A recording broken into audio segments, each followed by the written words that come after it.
सायन-पनवेल महामार्गावरील वाहतूक कोंडीतून आता वाहन चालकांची सुटका होणार आहे। सायन-पनवेल महामार्गावरील वाशी खाडी पुलाच्या दक्षिण वाहिनीचा म्हणजेच वाशी ते मानखुर्द या मार्गिकेचा लोकार्पण सोहळा आज मुख्यमंत्री देवेंद्र फडणवीस, उपमुख्यमंत्री एकनाथ शिंदे आणि उपमुख्यमंत्री अजित पवार यांनी दूरदृश्य प्रणालीद्वारे केला। या नव्या पुलामुळे वाशी ते मानखुर्द दरम्यानचा प्रवास अधिक गतिमान आणि सुरळीत होणार आहे। वाशीवरून मानखुर्दला जाताना टोल नाक्यानंतर तयार होणाऱ्या बॉटलनेकमुळे मोठ्या प्रमाणात वाहतूक कोंडी होत होती।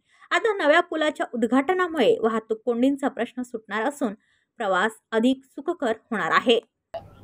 महाराष्ट्र राज्य रस्ते महाविकास मंडळाच्या वतीने आज समृद्धी महामार्गाचं उद्घाटन या राज्याचे आदरणीय मुख्यमंत्री, महाराष्ट्राचे लाडके देवेंद्र भाऊ फडणवीस, आमचे दुसरे लाडके मंत्री आपले एकनाथरावजी शिंदे, उपमुख्यमंत्री अजितदादा पवार, अनेक मंत्र्यांच्या हस्ते समृद्धी महामार्गाचं उद्घाटन झालं आणि आताच सायन-पनवेल ब्रिजचं उद्घाटन होत आहे।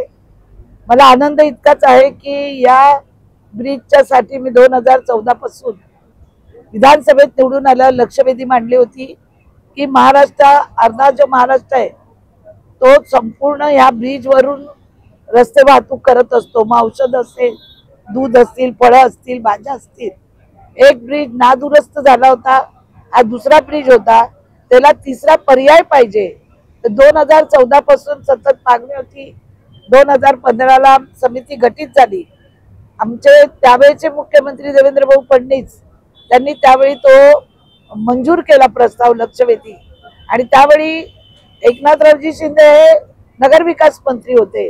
या दोघांचाही हातभार लागल्यामुळे त्यावेळी जे काम चालू झालं 775 कोटी 58 लाख या पूर्ण ब्रिजला खर्च झालेला आहे आणि आज हा ब्रिजचं लोकार्पण सोहळा होत आहे।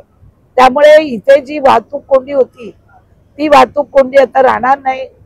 चांगलं काम सगळ्या अधिकाऱ्यांनी आणि LNT केल्यामुळे हा आजचा हे उद्घाटन सोहळा आणि तो माझ्याच कारकिर्दीमध्ये होते, त्याचा मला जास्त आनंद आहे की जो मी मांडलेला प्रस्ताव याच देही याच डोळा बघायला मिळतोय। त्यामुळे मी संपूर्ण महाराष्ट्र राज्य रस्ते विकास महामंडळच्या सगळ्या अधिकाऱ्यांना धन्यवाद देते।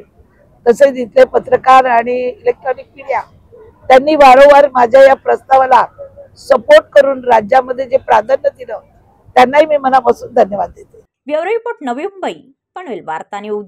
आपल्या परिसरातील बातम्या आमच्यापर्यंत पोहोचवण्यासाठी स्क्रीनवर दिलेल्या क्रमांकावर संपर्क साधू शकता।